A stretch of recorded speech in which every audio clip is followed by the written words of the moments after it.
وذكر فإن الذكرى تنفع المؤمنين.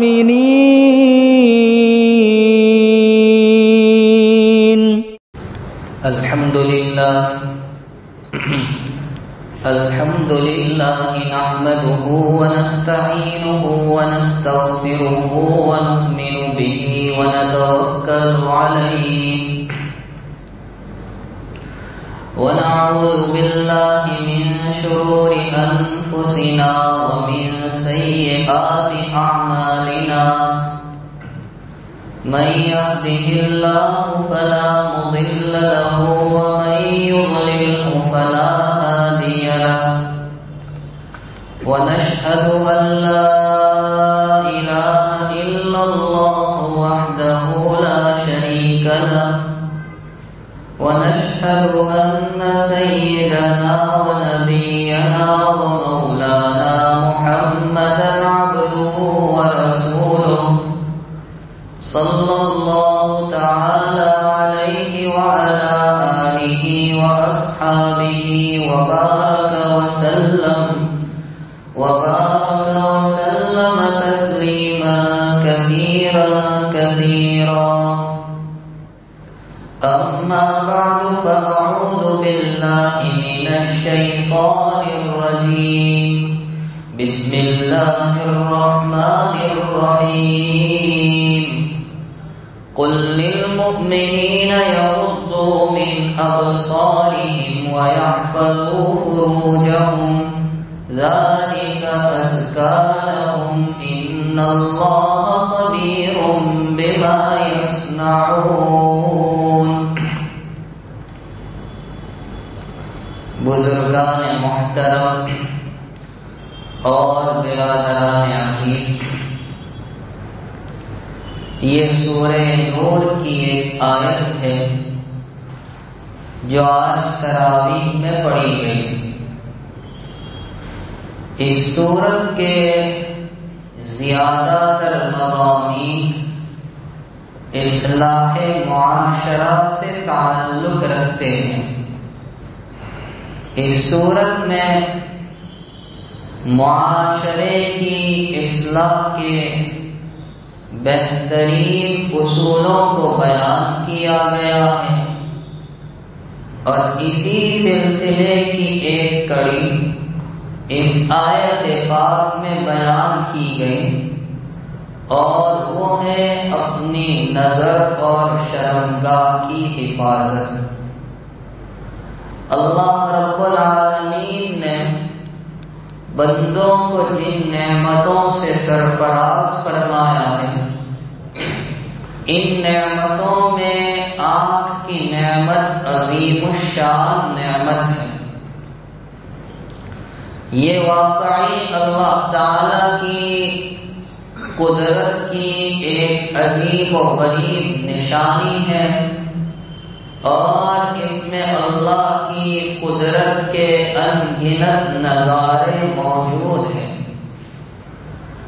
شیخ الاسلام حضرت مفتی تقی صاحب عثمانی دامت برکاتہم نے سائنسدانوں کی تحقیق کا ذکر کرتے ہوئے فرمایا ہے کہ اللہ پاک نے ہماری ان آنکھوں میں جو اعصاب اور اسنایو رکھے ہیں کہ بندہ جب اندھیرے سے روشنی میں یا روشنی سے اندھیرے میں آتا ہے تو یہ آنکھیں سکڑتی ہیں، یہ اعصاب اور اسنایو سکڑتے ہیں اور ایک دم کھلتے ہیں تو اس عرصے میں وہ 9 مائل کا فاصلہ طے کر لیتے ہیں.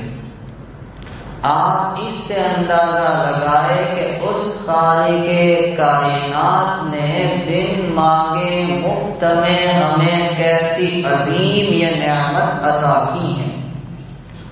لہذا ہمیں اس نعمت کا احساس ہونا چاہیے، اس کی قدر ہونی چاہیے اور اس کا صحیح استعمال ہونا چاہیے. حضرت جابر بن عبداللہ رضی اللہ تعالیٰ عنہ سے ایک روایت ہے، نبی کریم صلی اللہ تعالی علیہ وسلم ایک مرتبہ اپنے مکان سے باہر تشریف لائے اور فرمایا کہ ابھی میرے پاس میرے دوست جبرائیل علیہ السلام آئے تھے اور انہوں نے مجھے پچھلی امت کے ایک آدمی کا واقعہ سنایا کہ پچھلی امتوں میں اللہ کا ایک بندہ تھا، نہایت عابد، زاہد، متقی، پرہیزگار، ہمہ وقت اللہ کی عبادت میں مصروف رہنے والا۔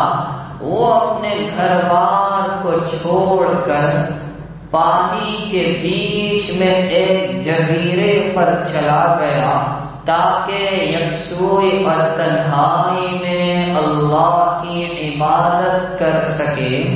اللہ پاک نے اس کے لیے وہاں ایک انار کا درخت اگا دیا اور میٹھے پانی کا چشمہ جاری کر دیا۔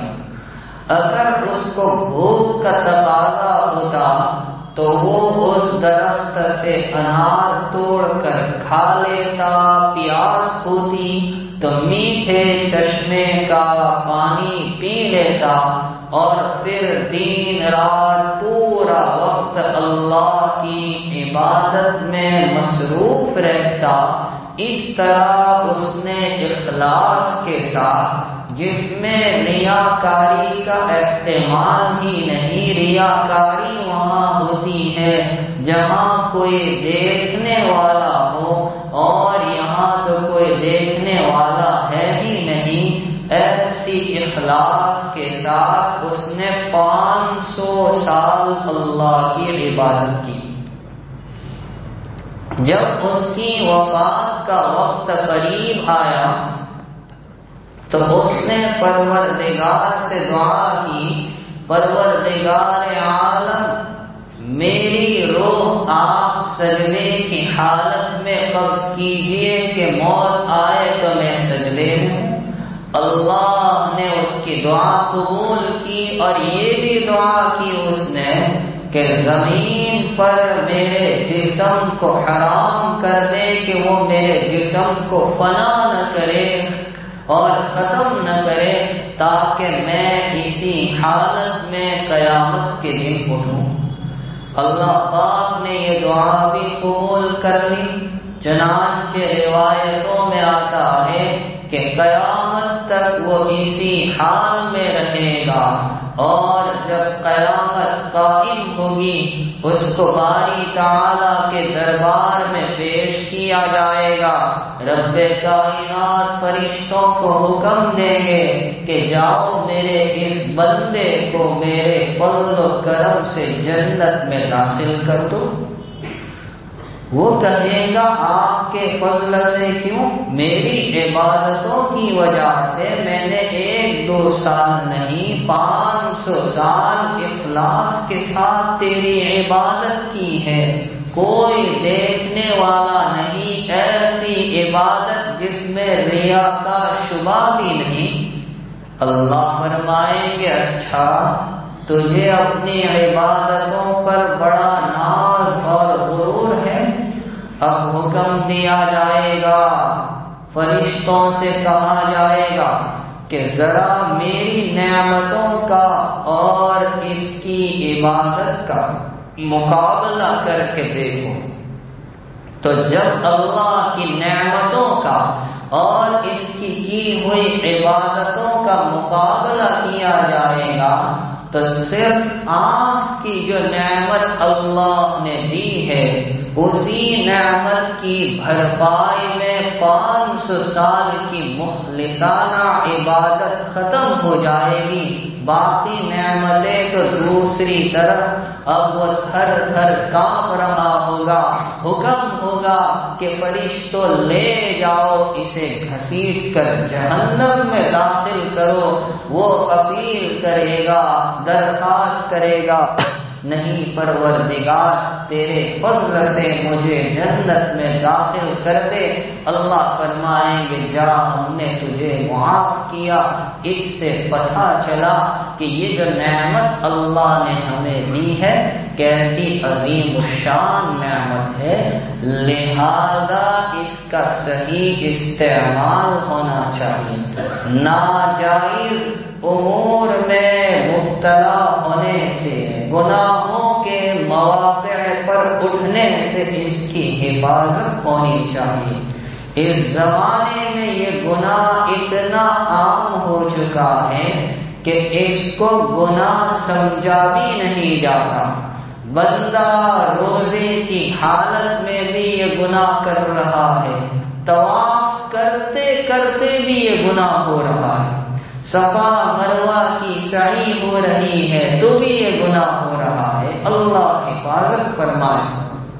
اسی لیے قرآن کریم کی آیات میں اور نبی علیہ السلام کی احادیث میں اس پر وعید آئی ہے اور بچنے کا حکم دیا گیا۔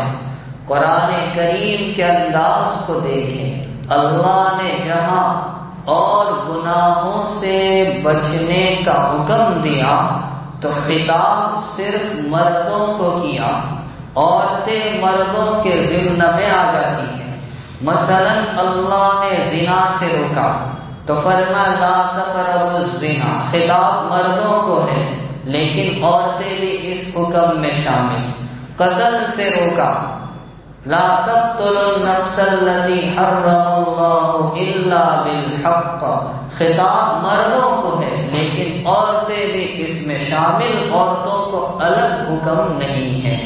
لیکن نگاہوں کی حفاظت کا مسئلہ اتنا اہم ہے کہ رب کائنات نے ایمان والے مردوں کو الگ حکم دیا، ایمان والی عورتوں کو الگ حکم دیا۔ مردوں کو خطاب کرتے ہوئے رب کائنات کہتا ہے قل للمؤمنین یغضوا من ابصارہم، آپ کہہ دیجئے ایمان والے مردوں سے کہ وہ اپنی نگاہ کو، نظر کو جھکا کر رکھے، اور عورتوں کو خطاب کرتے ہوئے اللہ فرماتے ہیں قل للمؤمنات یغضضن من ابصارہن، آپ فرما دیجئے ایمان والی عورتوں سے کہ وہ اپنی نظر کو جھکا کے رکھے۔ دونوں کو الگ الگ حکم دیا۔ یہ اہمیت بتلا رہا ہے کہ نظر کی حفاظت کا مسئلہ کتنا اہم ہے۔ اور اسی طرح رسول اکرم صلی اللہ علیہ وسلم نے اپنے ارشادات کی روشنی میں اس گناہ کو سمجھایا۔ چنانچہ آپ نے فرمایا کہ آنکھیں بھی زنا کرتی ہیں، والعینان تزنیان وزناہما النظر، اور آنکھوں کا زنا دیکھنا ہے۔ اور ایک حدیث میں فرمایا کہ منہ بھی زنا کرتا ہے، اس کا زنا بوسہ لینا ہے۔ اسی طرح ایک روایت میں رسول اکرم صلی اللہ علیہ وسلم ارشاد فرماتے ہیں کہ بری نظر یہ شیطان کے تیروں میں سے زہریلا تیر ہے۔ جو اللہ کے خوف کی وجہ سے اپنے آپ کو اس سے بچا کر رکھے گا، محفوظ رکھے گا، رب العالمین اس کو ایسا ایمان عطا فرمائیں گے جس کی حلاوت اور مٹھاس کو وہ اپنے دل میں محسوس کرے گا۔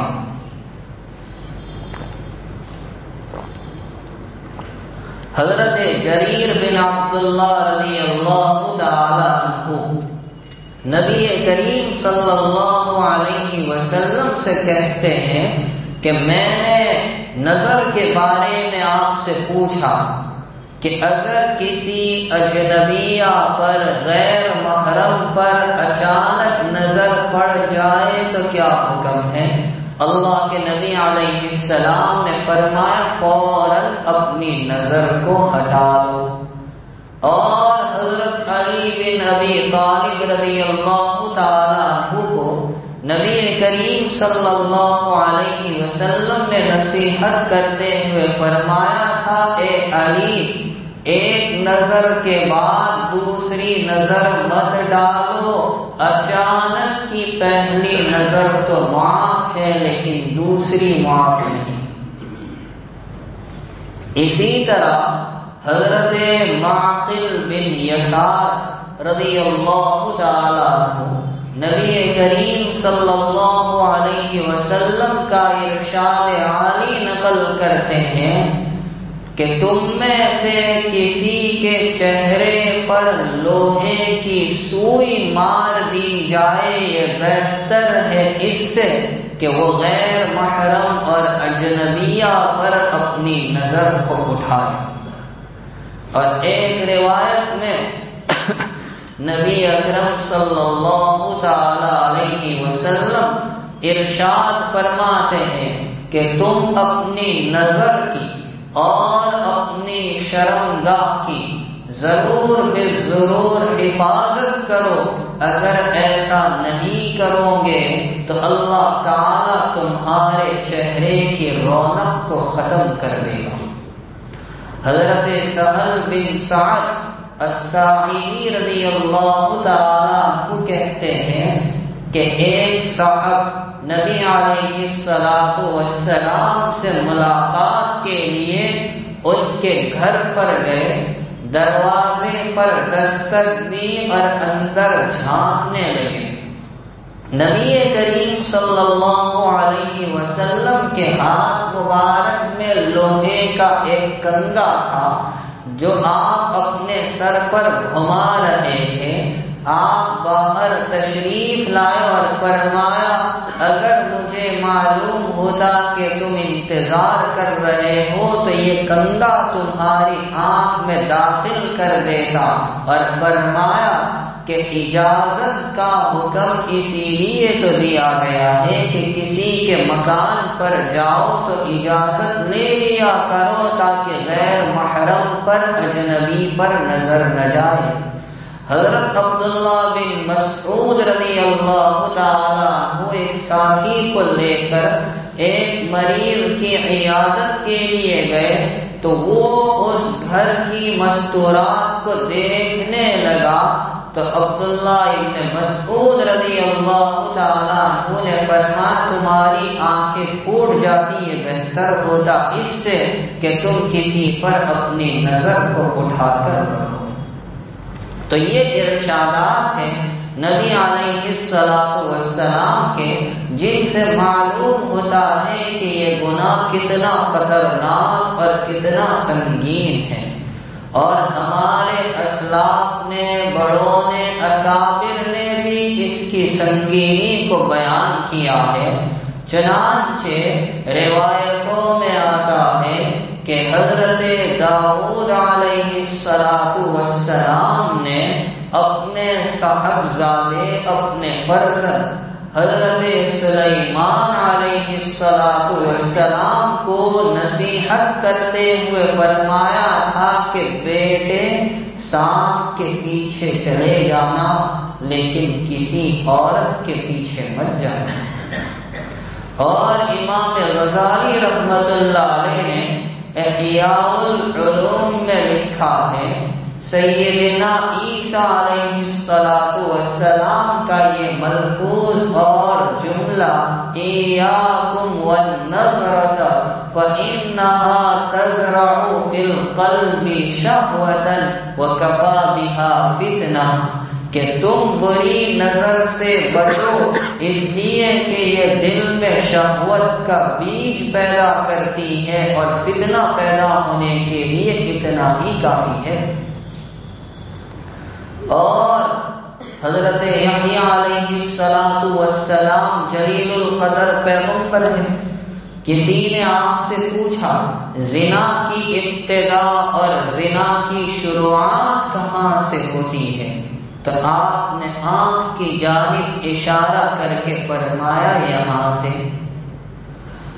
حضرت فضیل ابن عیاض رحمت اللہ علیہ مشہور بزرگ اور صوفی گزرے ہیں، وہ فرماتے ہیں کہ بد نظری شیطان کا ایسا تیر ہے جو کبھی خطا نہیں کرتا، یہ تیر ہمیشہ نشانے پر لگتا ہے۔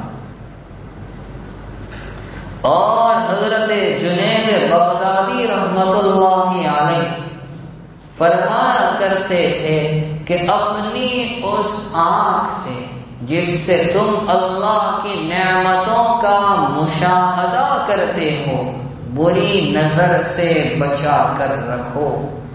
ذوالنون مصری رحمت اللہ علیہ فرمایا کرتے تھے کہ بری نظر یہ حسرت پیدا کرتی ہے، اور جس کی ابتدا حسرت اور افسوس سے ہو اس کی انتہا ہلاکت ہوا کرتی ہے۔ علامہ ابن قیم رحمت اللہ علیہ مشہور محدث گزرے ہیں، وہ فرماتے ہیں کہ جب کوئی آدمی کسی اجنبیہ پر بری نظر اٹھاتا ہے تو اس کی یہ بری نظر دوسرے پر اثر کرے اس سے پہلے خود دیکھنے والے پر اثر کرتی ہے۔ یہ ایسا تیر ہے جو سامنے والے کو بعد میں لگتا ہے، دیکھنے والے کو پہلے لگتا ہے۔ حضرت مجدد الفیضانی رحمت اللہ علیہ نے تو بہت اونچی بات فرمایا جس کی نظر محفوظ نہیں اس کی شرمگاہ محفوظ نہیں، جس کی شرمگاہ محفوظ نہیں اس کا دل محفوظ نہیں، جس کا دل محفوظ نہیں اس کا ایمان محفوظ نہیں۔ یہ واقعی بہت اونچی بات ہے کہ جس کی نظر محفوظ نہیں اس کی شرمگاہ محفوظ نہیں، جس کی شرمگاہ محفوظ نہیں اس کا دل محفوظ نہیں، جس کا دل محفوظ نہیں اس کا ایمان محفوظ نہیں۔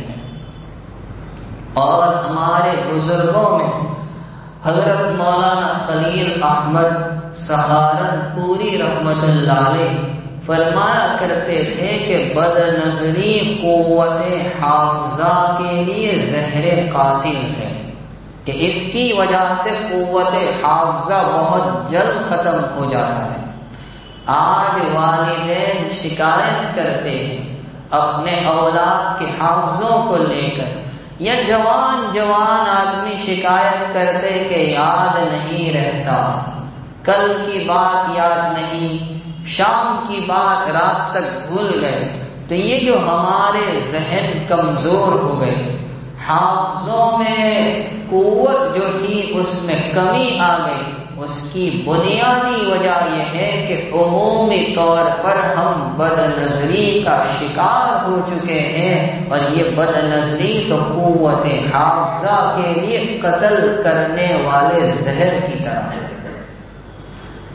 اور حضرت شیخ مولانا محمد زکریا صاحب رحمت اللہ علیہ فرماتے ہیں کہ جس کو بد نظری کی عادت ہو جاتی ہے اس کو عبادتوں میں حلاوت اور لطف محسوس نہیں ہوتا، اور رفتہ رفتہ اس سے عبادتوں کی توفیق چھین لی جاتی ہے۔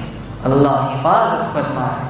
اور آپ بیتی میں ایک مقام پر حضرت شیخ رحمت اللہ علیہ نے لکھا ہے کہ کتنے ذاکرین ذکر کرنے والے ایسے ہیں کہ ذکر اللہ کی برکت سے ان کے دل میں ایک نور پیدا ہوا، لیکن جہاں بد نظری میں مبتلا ہوئے اس نور سے محروم کر دیے گئے۔ اس لیے تمام اکابر کا، تمام صوفیاء کرام کا اس بات پر اجماع اور اتفاق ہے کہ بد نظری کے ہوتے ہوئے بندے کی اصلاح ہو نہیں سکتی۔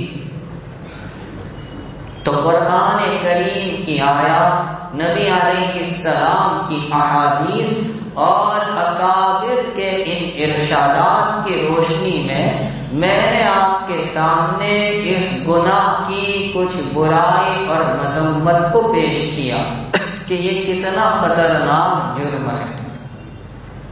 اب یہ سمجھے کہ بد نظری کے مواقع کیا ہے، کہاں کہاں بد نظری پائی جاتی ہے۔ ہم لوگ یہ سمجھتے ہیں کہ راستے چلتے ہوئے کسی خاتون پر، اجنبیہ پر، غیر محرم پر نظر اٹھ جائے تو صرف یہی قسم بد نظری میں شامل، ٹھیک ہے، یہ تو بد نظری کی ایک صورت ہوئی، ایک قسم ہوئی کہ کسی عورت کو، اجنبیہ کو، غیر محرم کو دیکھنا، لیکن اس کے علاوہ بد نظری کی اور بھی بہت سی صورتیں ہیں، ہمارا ذہن اس کی طرف جاتا بھی نہیں۔ وہ کون کون سی صورتیں ہیں؟ مثلا جب ہم راستے سے گزرتے ہیں تو مختلف جگہوں پر اشتہارات لگے ہوتے ہیں، سائن بورڈ لگے ہوتے ہیں، اور اس میں فحش تصویریں بنی ہوئی ہوتی ہیں، عورتوں کی تصویریں بنی ہوئی ہوتی ہیں، مزے لے کر اس کو بھی دیکھا جاتا ہے، یہ بھی بد نظری میں شامل ہے۔ اسی طرح کھانے کی چیزیں، پینے کی چیزیں، برتنے کی چیزیں جو ہم خرید کر لاتے ہیں اور اس کی تھیلی پر، اس کی پیکنگ پر، اس کے ڈبے پر عورتوں کی تصویر بنی ہوتی ہے، اس کو ہاتھ میں اٹھا کر دیکھا جاتا ہے، پوچھیں ایم آر پی دیکھ رہا ہوں، کون سی کمپنی میں بنا ہے وہ دیکھ رہا ہوں، لیکن دل میں چور ہے، کوئی ایم آر پی دیکھنا مقصود نہیں، کہاں بنی ہے یہ چیز وہ مقصود نہیں، دراصل دل میں جو چور بیٹھا ہے وہ دعوت دے رہا ہے کہ اس کو دیکھا جائے اور اس سے لطف اٹھایا جائے، یہ بھی بد نظری میں شامل ہے۔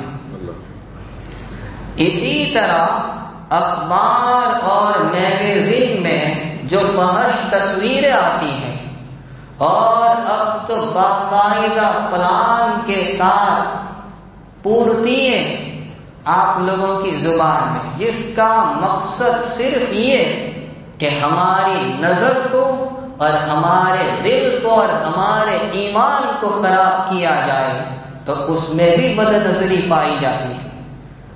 اسی طرح شادی بیاہ کے موقع پر جو تصویریں پڑوائی گئی، اب اس کو ایک عرصے کے بعد دیکھا جاتا ہے، اب اپنی بیوی سے پوچھتی یہ بغل میں کون چھوکری کھڑی ہے،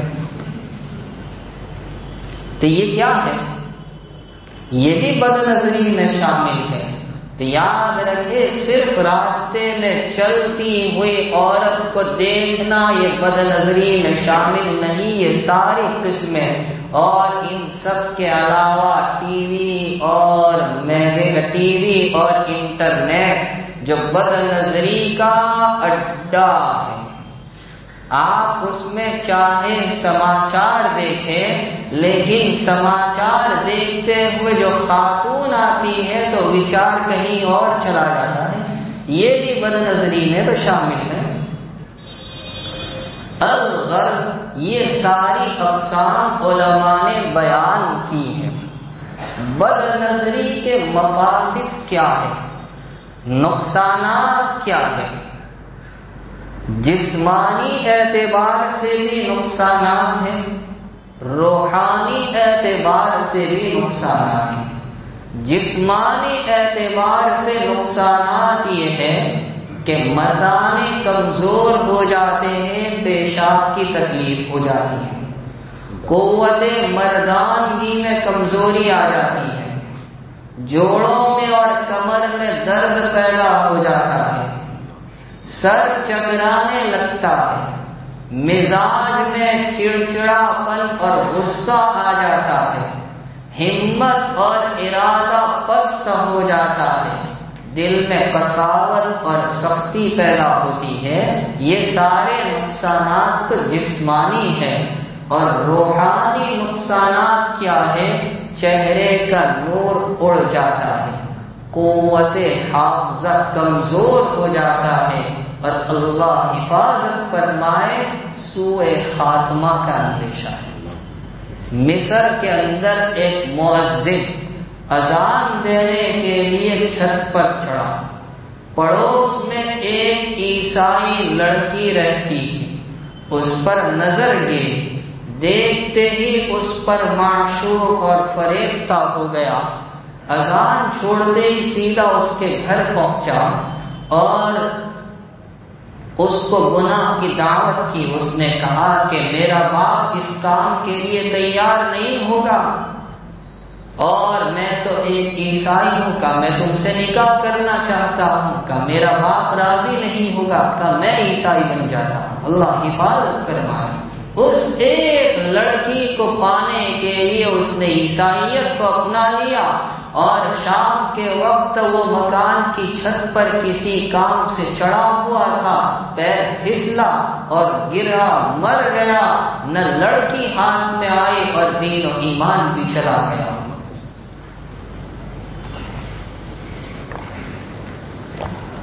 یاد رکھے اللہ پاک نے اس امت کے مردوں کی آزمائش کے لیے عورتوں کو ایک بہت بڑا فتنہ بنایا ہے. نبی علیہ السلام کا فرمان ہے الا فاتقوا الدنیا واتقوا النساء، کہ تم دنیا سے بچو اور عورتوں سے بچو. ایک روایت میں فرما النساء حبائل الشیاطین، عورتیں تو شیاطین کی رسیاں ہیں. اور ایک روایت میں فرمایا میں نے اپنی امت کے مردوں کے لیے عورت سے بڑھ کر کوئی فتنہ نہیں چھوڑا. اور ایک روایت میں ہے کہ بچو عورت کے فتنے سے، بنی اسرائیل کی تباہی اسی وجہ سے ہوئی تھی. مفسرین کرام نے لکھا ہے کہ جب اللہ پاک نے سیدنا موسیٰ علیہ السلام کی برکت سے فرعون اور اس کے ساتھیوں کو غرق کر دیا، اب موسیٰ علیہ السلام کو حکم مل رہا ہے کہ اپنی قوم کو لے کر آگے بڑھو. قومن جبارین، جو ملک شام میں رہنے والے ہیں، ان کا مقابلہ کرو. اس قوم نے جب سنا موسیٰ علیہ السلام اپنے لشکر کو لے کر آ رہے ہیں اور یہ بھی سن چکے تھے کہ فرعون انہی کی وجہ سے تباہ اور ہلاک ہوا ہے، تو گھبرا گئے کہ معلوم نہیں یہ کیسی خطرناک قوم ہوگی. تو ان کی قوم میں ایک عابد آدمی تھا جس کو اسم اعظم کا علم تھا. وہ جو دعا کرتا تھا قبول ہوتی تھی، مستجاب تھا. بلعم بن باعورہ اس کا نام تھا. اس کے پاس یہ قومن جبارین، اس کے کچھ افراد آئے اور کہا کہ موسیٰ علیہ السلام اپنی قوم کو لے کر ہم پر حملہ کرنا چاہتے ہیں اور آپ کو تو اللہ نے اسم اعظم کا علم دیا ہے، آپ ان کے لیے بددعا کر دیجیے. اس نے کہا کیسی باتیں کرتے ہو، وہ اللہ کے نبی ہے، ان کے ساتھ اللہ کی فوج ہے، اللہ کی نصرت ہے، فرشتوں کی جماعت ہے. اگر میں نے ایسا کام کیا تو دین دنیا سب کچھ تباہ ہو جائے گا. لیکن قوم اصرار کرتی رہی. اس نے کہا ٹھیک ہے، میں سوچ کر کوئی عمل کر کے بتلاؤں گا. اس نے استخارہ جیسا کوئی عمل کیا ہوگا، اس میں بھی منع کیا. لیکن قوم نے اصرار کیا اور بڑی رقم اسے پیش کی جو دراصل رشوت تھی، اور اس کی بیوی نے لینے پر اسے مجبور کیا اور وہ موسیٰ علیہ السلام کے لیے بددعا کرنے پر تیار ہو گئے اور کہا قوم سے جاؤ فلاں وقت آنا. جب قوم کے افراد پہنچے اور یہ بددعا کرنے بیٹھا، اللہ نے اس کی طاقت کو سلب کر لیا. جو بددعا کے الفاظ یہ موسیٰ علیہ السلام کی قوم کے لیے کہنا چاہتا تھا، اپنی قوم کے لیے کہنے لگا. قوم کے لوگ کہنے لگے کیا کر رہے ہو؟ کہا میری زبان میرے قابو میں نہیں ہے. اور نتیجہ یہ ہوا کہ اس کی زبان لٹک کر کتے کی طرح لٹک کر سینے پر آ گئی۔ اس نے دیکھا معاملہ ہاتھ سے چلا گیا، تو اب اس نے اپنی قوم کو ایک شیطانی چال اور ترکیب بتلائی۔ کیا تھی وہ شیطانی ترکیب؟ کہا کہ موسیٰ علیہ السلام اپنی قوم کو لے کر نکلے ہیں، کئی روز سے نکلے ہیں، تم ایسا کرو اپنی نوجوان خوبصورت لڑکیوں کو آراستہ کر کے بناؤ سنگار کروا کر ان لوگوں کے راستے میں بھیج دو اور کہہ دو کہ جو کرنا چاہے روک ٹوک نہ کرے۔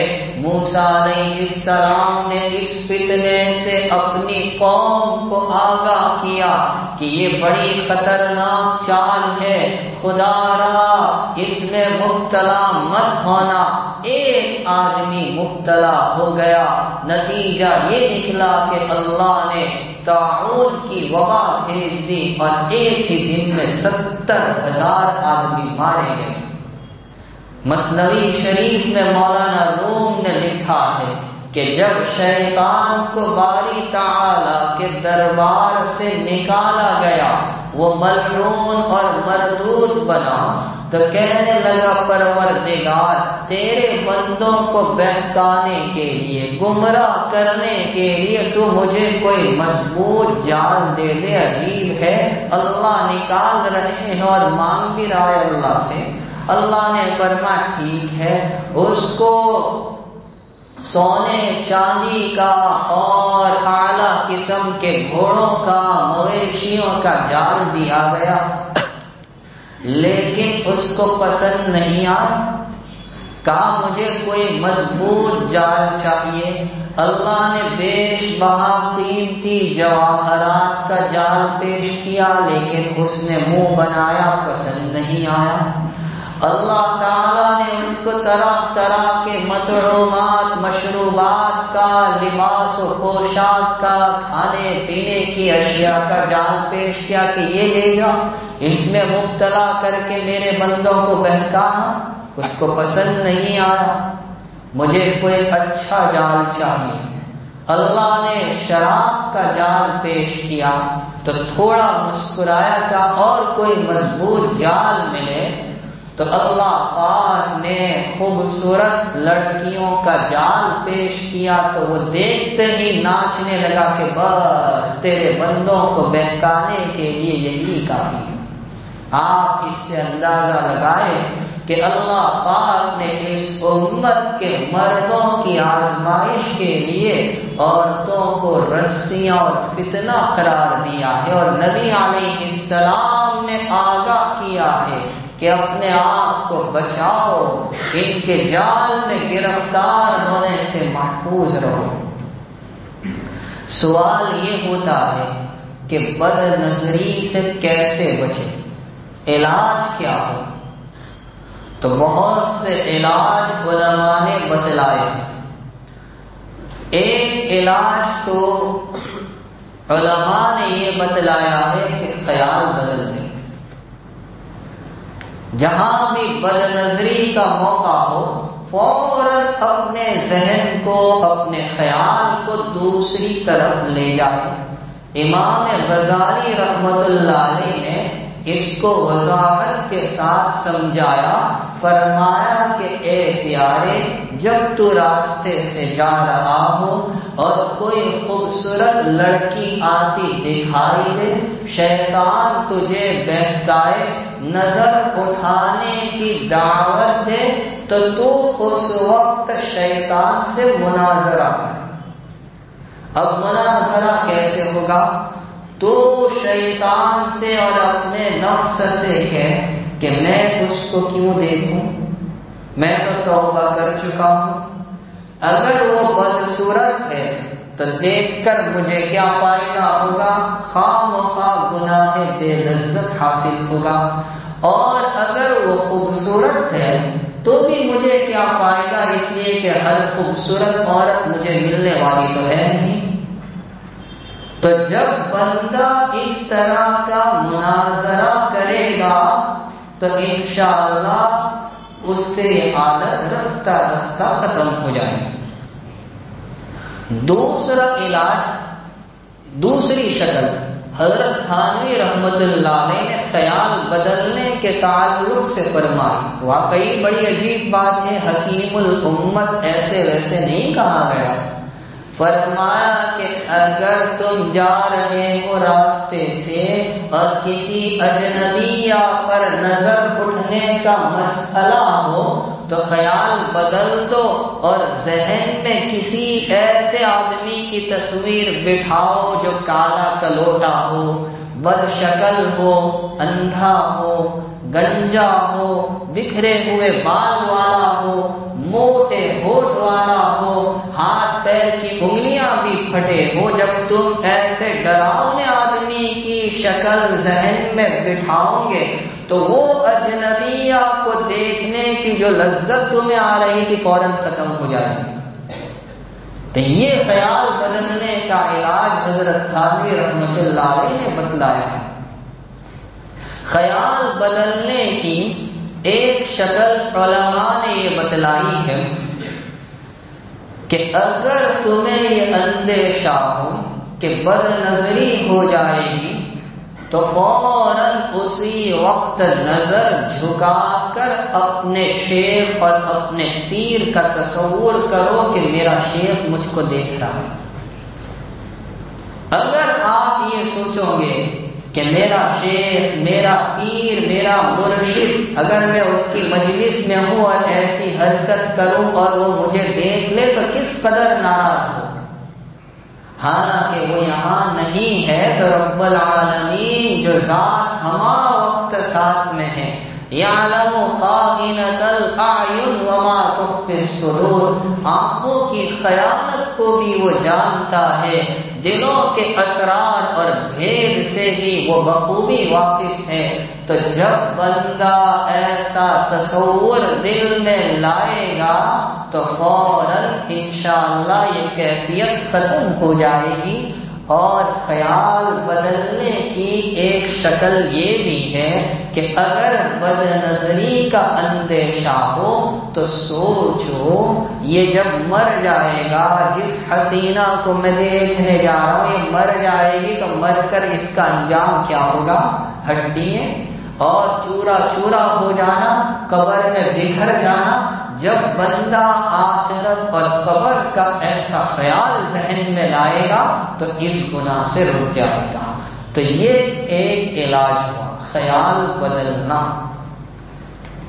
بد نظری کا دوسرا علاج ہے نفس کو سزا دینا۔ حکیم الامت حضرت تھانوی رحمت اللہ علیہ نفس کو سزا دینے کے تعلق سے فرماتے ہیں کہ جس بندے میں یہ عادت ہو وہ یہ ارادہ کر لے کہ اگر مجھ سے بد نظری ہوگی تو میں 20 رکعت نفل نماز پڑھوں گا۔ 20 رکعت، فرمایا کہ 2-3 دن یہ علاج کر لو، شیطان بھی تھک کر بیٹھ جائے گا کہ کیسا کمبخت آدمی ہے، بد نظری کروائی تو اس نے 40 سجدے کیے، اس کو اس راستے سے نہیں بہکانا ہے، تو وہ بھی عاجز ہو جائے گا۔ تو یہ علاج ہے نفس کو سزا دینا۔ اور آگے فرمایا کہ اگر کوئی جسمانی اعتبار سے کمزور ہے یا اس کو کھانے پینے کا بڑا چسکا ہے اور وہ بد نظری میں مبتلا ہے تو وہ یہ علاج تجویز کرے کہ یہ گناہ مجھ سے ہوگا تو میں 3 روزے رکھوں گا۔ تو 3 دن میں ہی ساری مستی نکل جائے گی۔ اور ایک شکل یہ بتلائی کہ اگر کوئی مالی اعتبار سے کمزور ہے، تنگ دست ہے اور اس سے یہ گناہ ہو جائے اور یہ عادت چھوٹتی نہ ہو تو وہ یہ علاج تجویز کر لے کہ اگر مجھ سے یہ گناہ ہوگا تو میں 50 روپے صدقہ دوں گا، چند روز یہ علاج کر کے دیکھے عادت ختم ہو جائے گی۔ اور ایک بزرگ فرمایا کرتے تھے کہ نفس کو سزا دینے کا ایک مطلب یہ ہے کہ اگر یہ گناہ ہو جائے تو ایک کمرے میں اپنے آپ کو بند کر کے اپنی کھلی کمر پر کچھ کوڑے اپنے ہی ہاتھ سے لگائے اور نفس کو خطاب کر کے کہے کہ دیکھ تو اس کو برداشت کر سکتا ہے، جب تو اس کو برداشت نہیں کر سکتا ہے تو فرشتے جب کوڑے لگائیں گے تو اس کو کیسے برداشت کر سکے گا؟ تو یہ بھی بد نظری کا ایک مؤثر علاج ہے۔ تو دو شکل ہوئی، خیال بدلنا، نمبر 2 نفس کو سزا دینا۔ تیسرا علاج ہے بد نظری کے مواقع سے اپنے آپ کو بچانا۔ جہاں بندے کو اندیشہ ہو کہ یہاں جاؤں گا تو بد نظری کے امکانات ہے، وہاں جانے سے اپنے آپ کو بچائے۔ مثلا شادی بیاہ میں جہاں مرد اور عورت کا مجمع مخلوط ہو، جیسا کہ عموماً ہمارے راندیر سورت کے علاقے میں محلوں میں کھانا کھلایا جاتا ہے، مرد ابھی بیٹھے اور شروع کیا، پیچھے کرسیاں پکڑ کر خواتین کھڑی ہیں۔ تو یہ بہت غلط طریقہ ہے، مخلوط مجمع میں یہ گناہ زیادہ ہوتا۔ اپنے آپ کو ایسے مواقع سے بچائے۔ سیر و تفریح سے شریعت روکتی نہیں، لیکن سیر و تفریح کے لیے ایسے مکان کا اور ایسے وقت کا انتخاب کرے جس میں بد نظری کے امکانات کم ہو۔ ریلوے اسٹیشن جائے یا ایئرپورٹ پر جائے تو دیکھ کر یہ نہیں کہاں خاتون بیٹھی ہے وہاں ٹکٹ لینے جائے، نہیں، بلکہ وہاں کوشش کرے کہاں مرد ہے۔ ہم ذرا کوشش کریں گے اپنے آپ کو بچا سکتے ہیں۔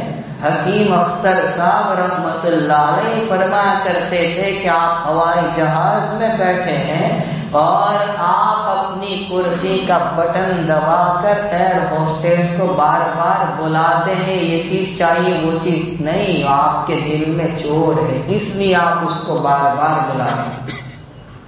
تو بد نظری کا یہ علاج ہے کہ ایسے مواقع جہاں بد نظری کے امکانات زیادہ ہو وہاں جانے سے اپنے آپ کو بچائیں۔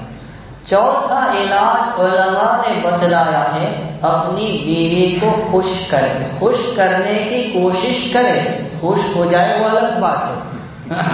میں تو کہہ رہا ہوں اپنی بیوی کو، تو جب آپ خوش کرنے کی کوشش کریں گے تو وہ محبت سے آپ کا استقبال کرے گی۔ چلتے چلتے ایک بات کہہ دوں، ایسی خواتین بھی لعنت کی مستحق ہے جو باہر جاتی ہے تو بن سور کر اور شوہر کے سامنے چڑیل بن کر پھرتی ہے۔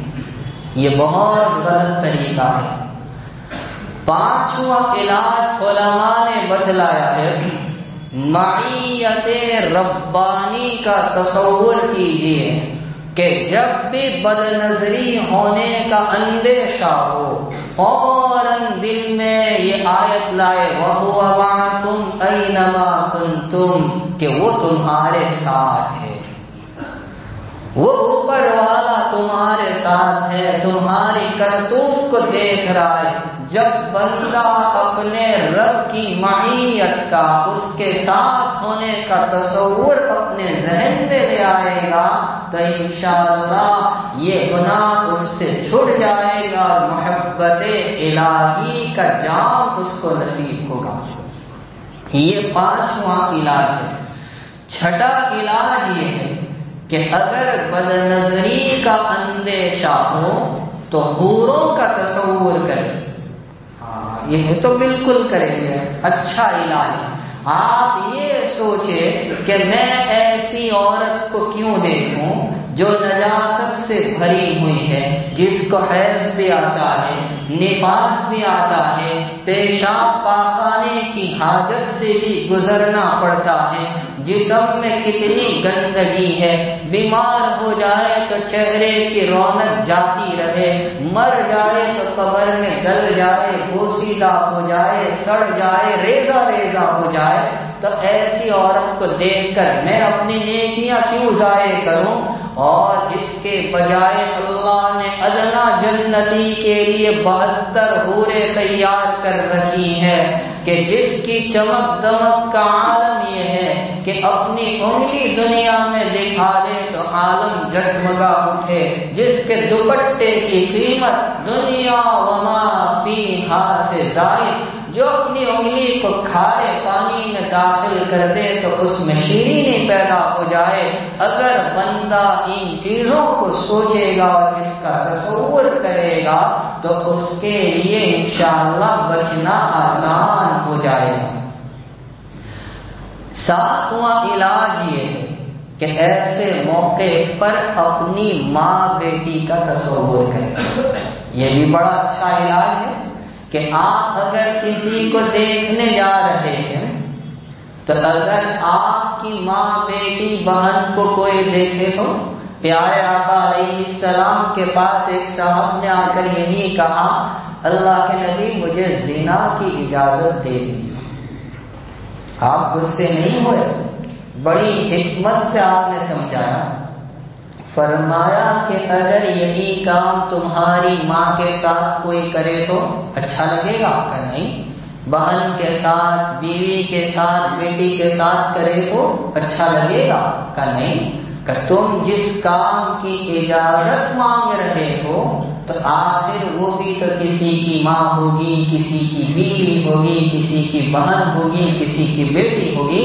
یہ بات اس کو سمجھ میں آ گئی اور ہمیشہ کے لیے توبہ کر لی تو بندہ اپنے دل میں یہ خیال لے آئے کہ جس کام کو میں کرنے جا رہا ہوں، جس کو میں دیکھنے جا رہا ہوں، اگر میری ماں بیٹی بیوی بہن کے ساتھ کوئی یہ حرکت کرے تو میری طبیعت گوارا نہیں کرتی، تو پھر جس کی یہ ماں بیٹی بہن بیوی ہے اس کی طبیعت کیسے گوارا کرے گی؟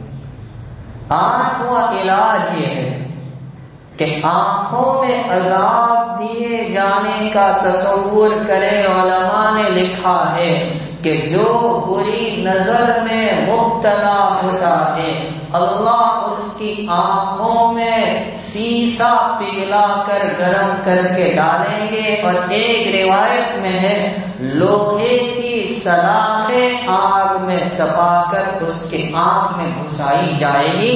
تو اگر بندہ یہ تصور کر لے کہ چند سیکنڈ منٹ کے لطف کے لیے میں اپنے آپ کو ایسے عذاب میں اور ایسی تکلیف میں مبتلا نہیں کر سکتا، اور ایک علاج بہت اچھا دیدار الہی کا تصور کرے کہ جب بندے کے دل میں یہ ناپاک خیال آئے کسی کو دیکھنے کا تو سوچے کہ اس کو دیکھنے میں کیا لطف تو میرے رب کو دیکھنے میں، کہ جب جنت میں بازار لگا کرے گا اور جنت میں ایک مخصوص جگہ پر بہت سے ممبر ہوں گے، سونے چاندی کے، یاقوت کے، زبرجد کے، نور کے، مشک کے ٹیلے، اور سب بندے وہاں اپنے اپنے اعتبار سے بیٹھے ہوں گے۔ ایک بدلی آئے گی، سب پر چھا جائے گی، عطر کی بارش ہوگی اور درمیان کے حجابات ہٹیں گے، ہر بندہ اپنی جگہ بیٹھے بیٹھے اپنے رب کا دیدار کرے گا اپنی آنکھوں سے۔ آقا علیہ السلام فرماتے ہیں کہ ایسے جیسے 14ویں رات کے چاند کو دیکھتا ہے، اسے دیکھنے میں کسی کو کوئی دقت نہیں ہوتی۔ میرے آقا نے یہ مثال نہیں دی کسی کے بادشاہ کی سواری جا رہی ہو، ہٹو بچو کی صدا ہو، کسی نے دیکھا کسی نے نہیں دیکھا، نہیں مثال دی 14ویں رات کے چاند کی کہ کسی کو دیکھنے میں دقت نہیں ہوتی، ہر کوئی آسانی سے دیکھ لیتا ہے۔ انشاءاللہ دیدار الہی اسی طرح نصیب ہوگا اور کانوں سے یہ سننے کو ملے گا، سلام قولا من رب الرحیم۔